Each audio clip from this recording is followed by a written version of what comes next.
With the first dawn of day, old Janet was scuttling about the house to wake the Baron, who usually slept sound and heavily.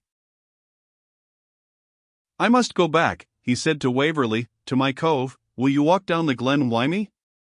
They went out together, and followed a narrow and entangled footpath, which the occasional passage of anglers or woodcutters had traced by the side of the stream.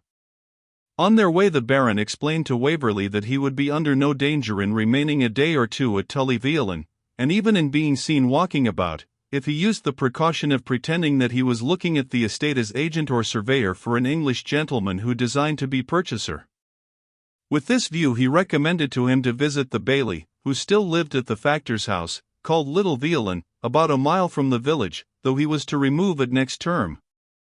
Stanley's passport would be an answer to the officer who commanded the military, and as to any of the country people who might recognize Waverley, the Baron assured him he was in no danger of being betrayed by them.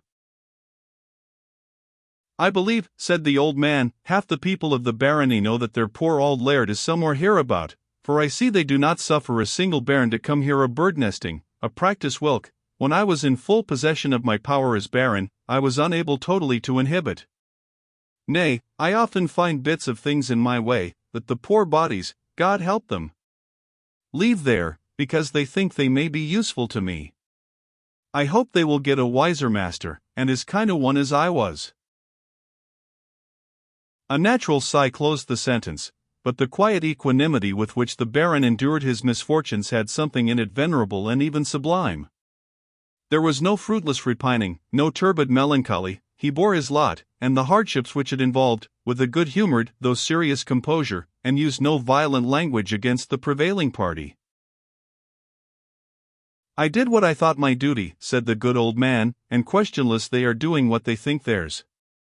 It grieves me sometimes to look upon these blackened walls of the house of my ancestors, but doubtless officers cannot always keep the soldier's hand from depredation and spuilzie, and Gustavus Adolphus himself, as ye may read in Colonel Munro, his expedition with the worthy Scotch regiment called Mackay's regiment, did often permit it.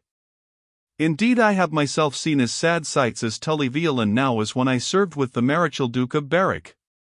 To be sure we may say with Virgilius Maro, Fuimus Tros, and there's the end of an old saying. But houses and families and men have a stood lang enough when they have stood till they fall with honour, and now I hae gotten a house that is not unlike a domus ultima. They were now standing below a steep rock. We poor Jacobites," continued the Baron, looking up, "are now like the conies in Holy Scripture, which the great traveller Pocock calleth Jerboa, a feeble people, that make our abode in the rocks. So, fare you well, my good lad, till we meet at Janet's in the even, for I must get into my Patmos, which is no easy matter for my old stiff limbs."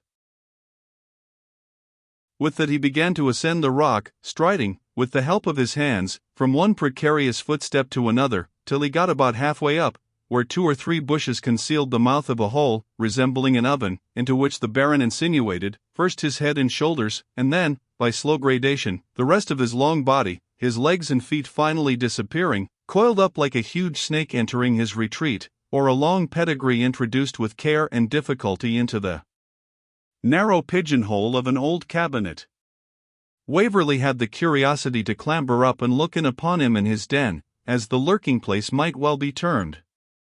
Upon the whole, he looked not unlike that ingenious puzzle called a reel in a bottle, the marvel of children, and of some grown people too, myself for one, who can neither comprehend the mystery how it has got in or how it is to be taken out. The cave was very narrow, too low in the roof to admit of his standing, or almost of his sitting up, though he made some awkward attempts at the latter posture. His sole amusement was the perusal of his old friend Titus Livius, varied by occasionally scratching Latin proverbs and texts of Scripture with his knife on the roof and walls of his fortalice, which were of sandstone. As the cave was dry, and filled with clean straw and withered fern, it made, as he said, coiling himself up with an air of snugness and comfort which contrasted strangely with his situation, unless when the wind was due north, a very passable jeet for an old soldier. Neither, as he observed, was he without sentries for the purpose of reconnoitering. Davy and his mother were constantly on the watch to discover and avert danger, and it was singular what instances of address seemed dictated by the instinctive attachment of the poor simpleton when his patron's safety was concerned. With Janet, Edward now sought an interview. He had recognized her at first sight as the old woman who had nursed him during his sickness after his delivery from gifted Gilfillan. The hut also, although a little repaired and somewhat better furnished, was certainly the place of his confinement, and he now recollected on the common moor of Tullyveolan the trunk of a large decayed tree, called the Try-Sting tree, which he had no doubt was the same at which the Highlanders rendezvoused on that memorable night.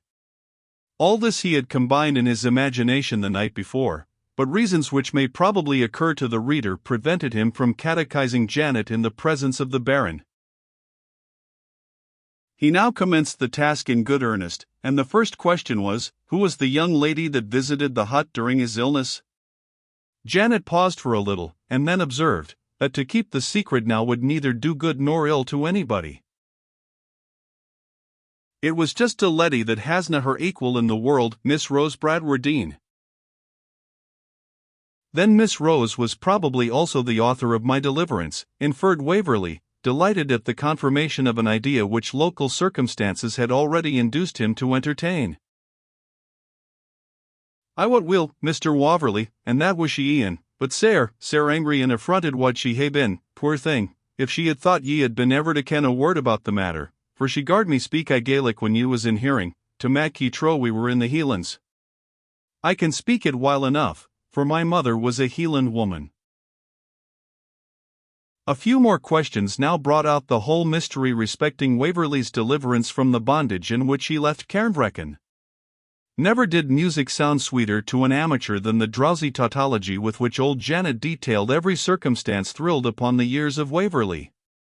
But my reader is not a lover, and I must spare his patience, by attempting to condense within reasonable compass the narrative which old Janet spread through a harangue of nearly 2 hours.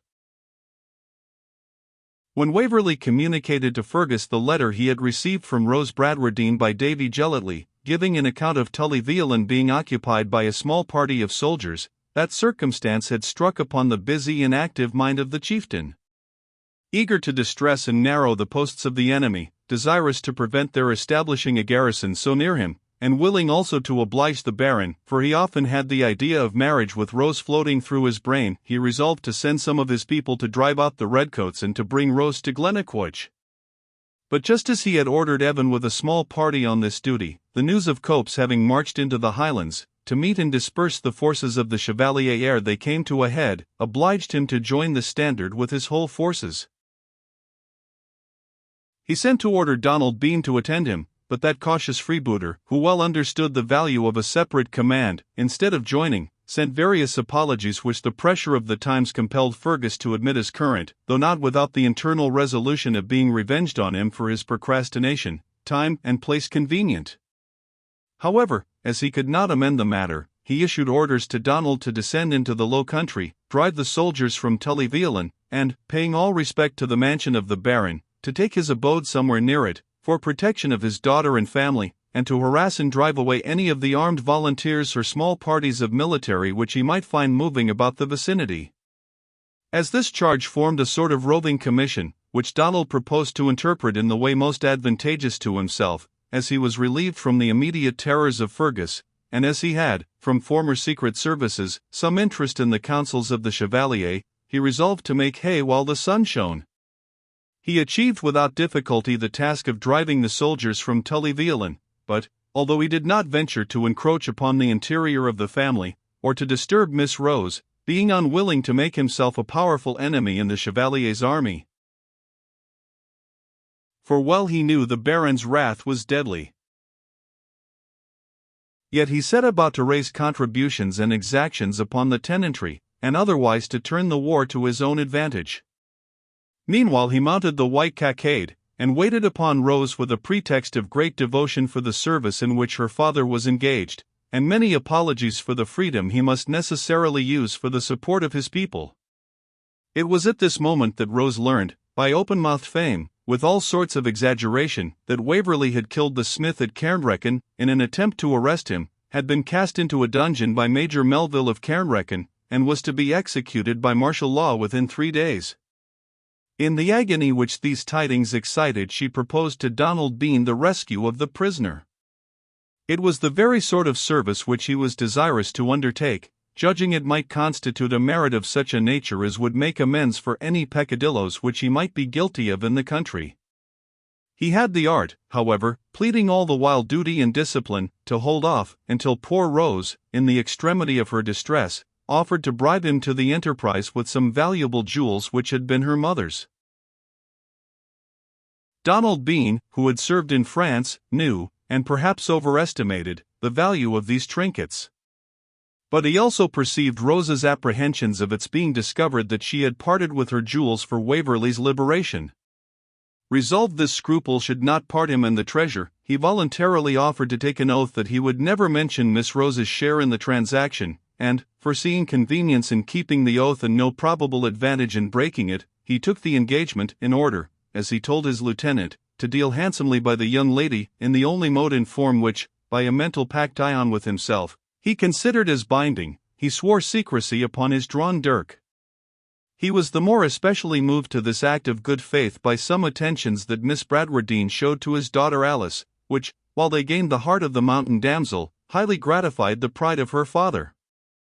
Alice, who could now speak a little English, was very communicative in return for Rose's kindness, readily confided to her the whole papers respecting the intrigue with Gardiner's regiment, of which she was the depositary, and as readily undertook, at her instance, to restore them to Waverley without her father's knowledge. "For they may oblige the bonny young lady and the handsome young gentleman," said Alice, "and what use has my father for a wind bits o' scarred paper?" The reader is aware that she took an opportunity of executing this purpose on the eve of Waverley's leaving the glen. How Donald executed his enterprise the reader is aware. But the expulsion of the military from Tully Veolan had given alarm, and while he was lying in wait for Gilfillan, a strong party, such as Donald did not care to face, was sent to drive back the insurgents in their turn, to encamp there, and to protect the country. The officer, a gentleman and a disciplinarian, neither intruded himself on Miss Bradwardine, whose unprotected situation he respected, nor permitted his soldiers to commit any breach of discipline. He formed a little camp upon an eminence near the house of Tully Veolan, and placed proper guards at the passes in the vicinity. This unwelcome news reached Donald Beanleen as he was returning to Tully Veolan. Determined, however, to obtain the guerdon of his labour, he resolved, since approach to Tully Veolan was impossible, to deposit his prisoner in Janet's cottage, a place the very existence of which could hardly have been suspected even by those who had long lived in the vicinity, unless they had been guided thither, and which was utterly unknown to Waverley himself. This effected, he claimed and received his reward. Waverley's illness was an event which deranged all their calculations. Donald was obliged to leave the neighbourhood with his people, and to seek more free course for his adventures elsewhere. At Rose's entreaty, he left an old man, a herbalist, who was supposed to understand a little of medicine, to attend Waverley during his illness. In the meanwhile, new and fearful doubts started in Rose's mind. They were suggested by old Janet, who insisted that, a reward having been offered for the apprehension of Waverley, and his own personal effects being so valuable, there was no saying to what breach of faith Donald might be tempted. In an agony of grief and terror, Rose took the daring resolution of explaining to the prince himself the danger in which Mr. Waverley stood, judging that, both as a politician and a man of honour and humanity, Charles Edward would interest himself to prevent his falling into the hands of the opposite party. This letter she at first thought of sending anonymously, but naturally feared it would not in that case be credited. She therefore subscribed her name, though with reluctance and terror, and consigned it in charge to a young man, who at leaving his farm to join the Chevalier's army, made it his petition to her to have some sort of credentials to the adventurer, from whom he hoped to obtain a commission. The letter reached Charles Edward on his descent to the Lowlands, and, aware of the political importance of having it supposed that he was in correspondence with the English Jacobites, he caused the most positive orders to be transmitted to Donald Beanleen to transmit Waverley, safe and uninjured, in person or effects, to the governor of Doune Castle. The freebooter durst not disobey, for the army of the prince was now so near him that punishment might have followed. Besides, he was a politician as well as a robber, and was unwilling to cancel the interest created through former secret services by being refractory on this occasion. He therefore made a virtue of necessity, and transmitted orders to his lieutenant to convey Edward to Doune, which was safely accomplished in the mode mentioned in a former chapter. The governor of Doune was directed to send him to Edinburgh as a prisoner, because the prince was apprehensive that Waverley, if set at liberty, might have resumed his purpose of returning to England, without affording him an opportunity of a personal interview. In this, indeed, he acted by the advice of the chieftain of Glennaquoich, with whom it may be remembered the Chevalier communicated upon the mode of disposing of Edward, though without telling him how he came to learn the place of his confinement. This, indeed, Charles Edward considered as a lady's secret, for although Rose's letter was couched in the most cautious and general terms, and professed to be written merely from motives of humanity and zeal for the prince's service, yet she expressed so anxious a wish that she should not be known to have interfered, that the Chevalier was induced to suspect the deep interest which she took in Waverley's safety. This conjecture, which was well founded, led, however, to false inferences. For the emotion which Edward displayed on approaching Flora and Rose at the ball of Holyrood was placed by the Chevalier to the account of the latter, and he concluded that the Baron's views about the settlement of his property, or some such obstacle, thwarted their mutual inclinations. Common fame, it is true, frequently gave Waverley to Miss MacIver, but the prince knew that common fame is very prodigal in such gifts, and, watching attentively the behaviour of the ladies towards Waverley, he had no doubt that the young Englishman had no interest with Flora, and was beloved by Rose Bradwardine. Desirous to bind Waverley to his service, and wishing also to do a kind and friendly action, the prince next assailed the Baron on the subject of settling his estate upon his daughter. Mr. Bradwardine acquiesced, but the consequence was that Fergus was immediately induced to prefer his double suit for a wife and an earldom, which the prince rejected in the manner we have seen. The Chevalier, constantly engaged in his own multiplied affairs, had not hitherto sought any explanation with Waverley, though often meaning to do so.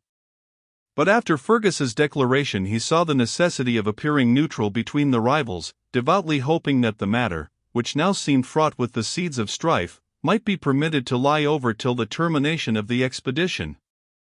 When, on the march to Derby, Fergus, being questioned concerning his quarrel with Waverley, alleged as the cause that Edward was desirous of retracting the suit he had made to his sister, the Chevalier plainly told him that he had himself observed Miss MacIver's behaviour to Waverley, and that he was convinced Fergus was under the influence of a mistake in judging of Waverley's conduct, who, he had every reason to believe, was engaged to Miss Bradwardine. The quarrel which ensued between Edward and the chieftain is, I hope, still in the remembrance of the reader. These circumstances will serve to explain such points of our narrative as, according to the custom of storytellers, we deemed it fit to leave unexplained, for the purpose of exciting the reader's curiosity. When Janet had once finished the leading facts of this narrative, Waverley was easily enabled to apply the clue which they afforded to other mazes of the labyrinth in which he had been engaged. To Rose Bradwardine, then, he owed the life which he now thought he could willingly have laid down to serve her.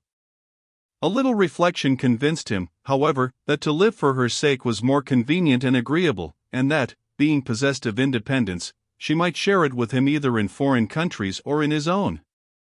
The pleasure of being allied to a man of the Baron's high worth, and who was so much valued by his uncle Sir Everard, was also an agreeable consideration, had anything been wanting to recommend the match. His absurdities, which had appeared grotesquely ludicrous during his prosperity, seemed, in the sunset of his fortune, to be harmonized and assimilated with the noble features of his character, so as to add peculiarity without exciting ridicule. His mind occupied with such projects of future happiness, Edward sought Little Veolan, the habitation of Mr. Duncan Macwheeble.